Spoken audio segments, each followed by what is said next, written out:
लक्ष्मी सबसे ज्यादा प्रसन्न कौन से दिन होती है? जम के बोलिए जरा। शुक्रवार। तो शुक्रवार को लक्ष्मी सबसे ज्यादा प्रसन्न क्यों होती है? उसका प्रसन्न होने का कारण क्या था? लक्ष्मी जी के दो भाई थे, दोनों की शादी नहीं हो रही थी, दाता और विधाता, दोनों का विवाह नहीं हो रहा।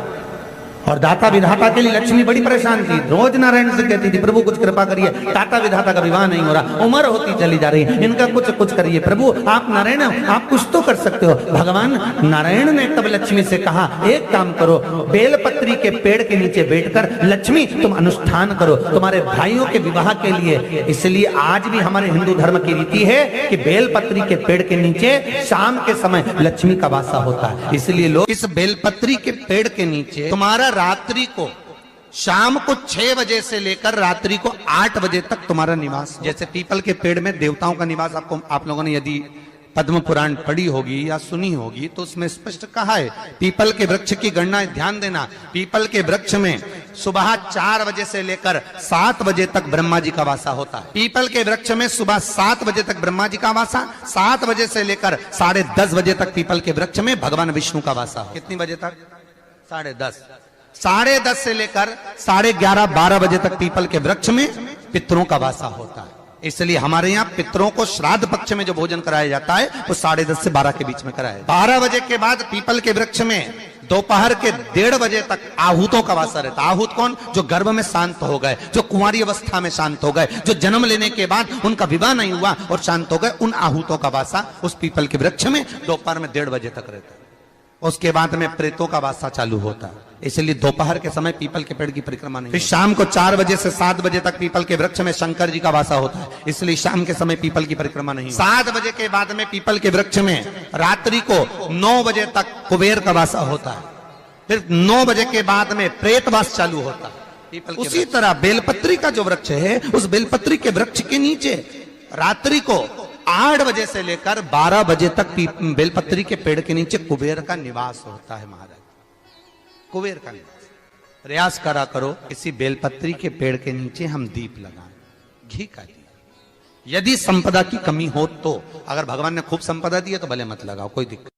महामृत्युंजय मंत्र का यदि आप जाप करते और आपको मालूम पड़ गया कि शरीर में मुझे ये रोग हो गया है, मुझे शुगर हो गया है, मुझे बीपी हो गया है, मेरा ब्लड प्रेशर ऊंचा नीचा रह रहा है, कोई भयंकर रोग, मेरे रिश्तेदार को कोई कैंसर जैसा रोग हो गया, किसी को कोई थायराइड हो गया, किसी को कोई किडनी और लीवर में सूजन हो गई, किसी को कहीं किडनी और लीवर में तकलीफ हो गई, तो शिव महापुराण की कथा कहती है, नवग्रह शिव महापुराण की कथा कहती है कि बेलपत्री के वृक्ष के नीचे महामृत्युंजय मंत्र का जाप जो शुक्रवार की शुक्रवार घी का दिया लगा कर करता है, उसके रोग बाबा देवाधिदेव महादेव समाप्त करते चले जाते हैं। ये संजीवनी मंत्र शुक्रवार के दिन भगवान शंकर को शुक्र को दिया था, इसलिए उसको शुक्रवार के दिन बेलपत्री के वृक्ष के नीचे बैठ घृत का दिया लगाकर शरीर में जो रोग है उसका स्मरण कर कर शंकर जी से विनय कर कर, हे भोलेनाथ आपने शुक्र देवता को संजीवनी मंत्र दिया है, तो क्या आप मेरे को वो मंत्र प्रदान नहीं करोगे? मेरे रोग, मेरी बीमारी, मेरे दुख को आप नहीं हरोगे? शिव से कहो ये शरीर आपने दिया है और भजन करने के लिए दिया है, स्मरण करने के लिए दिया है, कीर्तन करने के लिए दिया है, तो संभालोगे भी आप। और बेलपत्री की ओर मुख कर कर घी का दिया लगाकर महामृत्युंजय मंत्र का स्मरण कर लेने पर धीरे धीरे धीरे धीरे धीरे धीरे वो रोग समाप्ति की ओर। शंकर भगवान को तुलसी नहीं केवल एक बैकुंठ चतुर्दशी के दिन चढ़ती है, वो भी रात्रि के समय पर 12 से 4। शंकर भगवान को तुलसी नहीं चढ़ती। पद्म पुराण कहती है कि शंकर भगवान के मंदिर के बाहर जो तुलसी का वृंद लगाया जाता है, शिव जी के मंदिर के बाहर जो तुलसी का पौधा लगा रहता है या लगाया जाता है, उस तुलसी के पौधे में जितनी मंजरियां लगती हैं, उस मंजरियों में जितने दाने लगते हैं, उतने दाने गिन लिए जाएं और उतने समय का बैकुंठ का वास उस मनुष्य को प्राप्त हो जाता है मृत्यु के बाद। इतना विचित्र बात है, शंकर को तुलसी नहीं चढ़ती, पर शंकर के दरवाजे के बाहर शिव के द्वार पर जो तुलसी का पौधा लगा है, किसी ने लगाया है, किसी ने रोपित करा है, उस पौधे में जितनी मंजरियां लगी हैं, उस मंजरियों में जितने दाने लगे हैं, उस दाने जितने हैं उसको काउंट करा जाए, उसके बराबर उतने ही 1000 वर्षों तक उस जीवात्मा को वैकुंठ का वास मिलता है। क्यों? उसकी कथा भी यहाँ पर वर्णन। भगवान विष्णु सामने शंकर के बैठे थे और भगवान शिव ने जब सत्यनारायण नाम रख दिया था, तब भगवान विष्णु शिव से कहते हैं नारायण, भगवान शंकर से कहते हैं भोलेनाथ, त्रिकालदर्शी, कैलाशी, अविनाशी, हे मेरे सारे विग्रह के साथ में लक्ष्मी मेरे साथ में। बहुत ध्यान देना मां, मैं अगर नारायण रूप में हूं तो लक्ष्मी मेरे साथ में, मैं राम रूप में हूं तो सीता मेरे साथ में, मैं कृष्ण रूप में हूं तो राधा मेरे साथ, मैं रंगनाथ रूप में हूं तो गोदा मेरे साथ में, मेरे साथ में लक्ष्मी सदा विराजमान है। पर आज आपने मेरा जो सत्यनारायण नाम रखा है, मैं अपना संग किसको ले?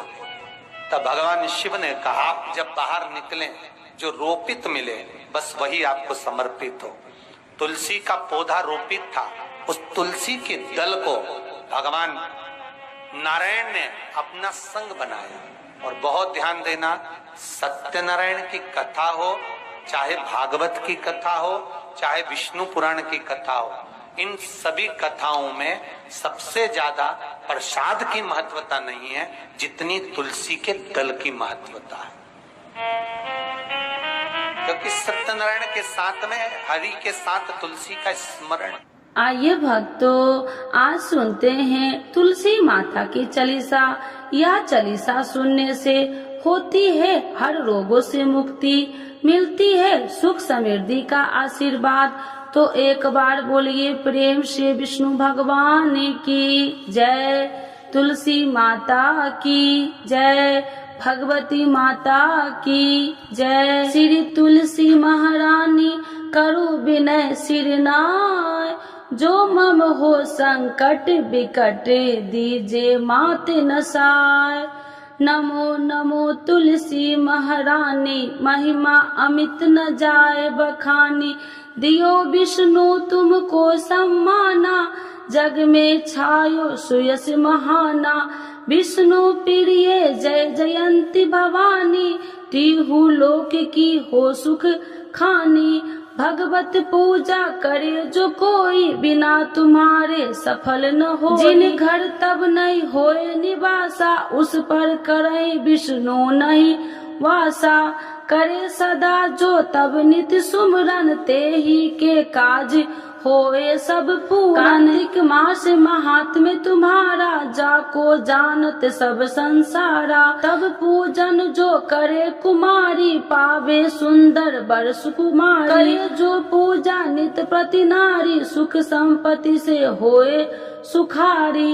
वृद्धा नारी करे जो पूजन, मिले भक्ति होवे पुलकित मन। श्रद्धा से पूजे जो कोई, भवनिधि से तर जावे सोई। कथा भागवत यज्ञ करावे, तुम बिन नहीं सफलता पावे। छायो तब प्रताप जग भारी, ध्यावत तुम्हि सकल चितधारी। तुम्हि मात यत्र तंत्र में, सकल काज सीधे होवे क्षण में। औषधि रूप आप हो माता, सब जग में तब यश विख्याता।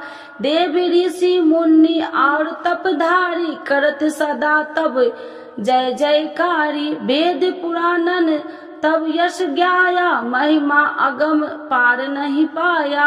नमो नमो जय सुख कारिणी, नमो नमो जय दुख निवारिणी। नमो नमो सुख संपत्ति देनी, नमो नमो अख काटन छेनी। नमो नमो भक्तन दुख हरनी, नमो नमो दुष्टन मद छेनी। नमो नमो भव पार उतारिणी, नमो नमो परलोक सुधारिणी। नमो नमो निज भक्तन उबारिणी, नमो नमो जन काज सवारिणी। नमो नमो जय कुमति नशावनी, नमो नमो सब सुख उपजावनी। जयति जयति जय तुलसी माई, ध्याऊ तुमको शीश नवाई। निर्जन जानी मोहि अपनाओ, बिगड़े काज आप बनाओ। करूँ विनय मैं मात तुम्हारी, पूर्ण आशा करो हमारी। शरण चरण कर जोड़ी मनाओ, निस दिन तेरे ही गुण गाऊं। करहु मात यश अब मोह पर दाया, निर्मल होए सकल मम काया। मांगू मात या बर दीजे, सकल मनोरथ पूर्ण कीजे। जानू नहीं कुछ नेम उचारा, क्षमहु मात अपराध हमारा। 12 मास करे जो पूजा, ताशम जग में और न दूजा। प्रथम ही गंगा जल मंगवावे, फिर सुंदर स्नान करावे। चंदन अक्षत पुष्प चढ़ावे, धूप दीप नैवेद्य लगावे। करे आचमन गंगा जल से, ध्यान करे हृदय निर्मल से। पाठ करे फिर 40 की, स्तुति करे माते तुलसी की। यह विधि पूजा करे हमेशा, ताके तन नहीं रहे कलेशा। करे मास कार्तिक का साधन, शोभे नित्य पवित्र सिद्ध होई जाई। है यह कथा महासुखदाई, पढ़े सुने सो भव तर जाई। यह श्री तुलसी चालीसा, पाठ करे जो कोई। गोविंद सो फल पावही, जो मन इच्छा होई। तो एक बार बोलिए प्रेम से विष्णु भगवान की जय, तुलसी माता की जय, भगवती माता की जय, सर्व देवी देवताओं की जय।